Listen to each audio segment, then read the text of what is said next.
Slapukas mirtingieji suspragintojai.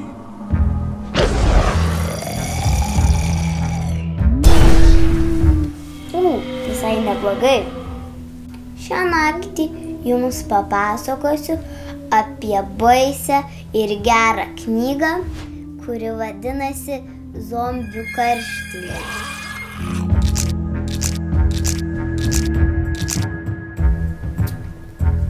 Gerai knygutė. Šitą knygą parašė nepaprasta rašytoja. Ji buvo Švedijos slaptųjų agentų narė. Kristinos Olson knygoje Zombių karštinė 174 puslapiai, kuriuose slypi paslaptingi ir baisūs faktai apie zombius. Pavyzdžiui, zombių mėgstamiausias patiekalas yra kraujas. Arba kai žmonėms įgelia vapsva su žvaigždute,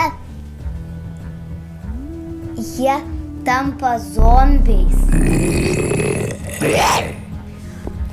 Arba dar, kad kai žmonės virsta zombiais, jų širdis suakmenėja.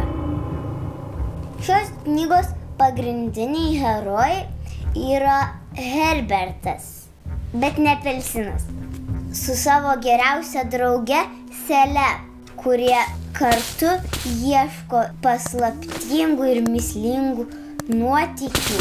Herbertas su Sele lanko baseiną, kuriame kažkaip labai keistai suserga daug mokinių, o Herbertas vakare dar pamato vyruką su raudonomis akimis ir visą baltą, išbalusi visą. Ir kaip tas vyrukas sukramto gyvūną. O paskui Herbertas ryte randa tą gyvūną kraujuotą, apkandžiotą ir visą negyvą. Tada Herbertas su Sele išsiaiškina, kad vidurnaktį atsibeldęs nepažįstamasis yra neblogasis, o jis tik gelbsti pasaulį nuo zombių. Ir tada jie visi trys sužino, kad reikia tokios gėlelės, iš kurios padaryta arbata išgelbės pasaulį nuo zombių karštinės. Bet ar tikrai ta arbata išgelbės pasaulį? Sužinosite tik perskaitę šitą knygą. O dabar mano knygos vertinimas. Kur tie akiniai?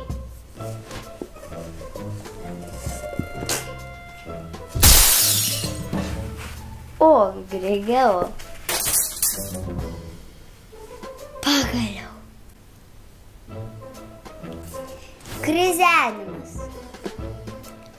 0 iš 5. Labiau pridėsit į kelnes, negu juoksitės. Šiurpumas. 5 iš 5. Žiauriai baisu. O kaip aš sakau, siaubinga. Nuotykiai. 5 iš 5. Nes šiurpumas su nuotykiais dar įdomiau. Gerumas. 0 iš 5. Koks gerumas, koks gerumas. Šiurpumas čia svarbiausia. Piešinukai. 0 iš 5, nes jų išvis nebuvo. Mano bendras knygos vertinimas 5 iš 5. Čia viena iš geriausių mano skaitytų knygų. Kristinos Olson Zombių karštinę rekomenduoju berniukam, mergaitėm nuo 9 iki 12 metų ir visiems zombiam. Saugokite širšių su žvaigždutėm. Adios, amigos.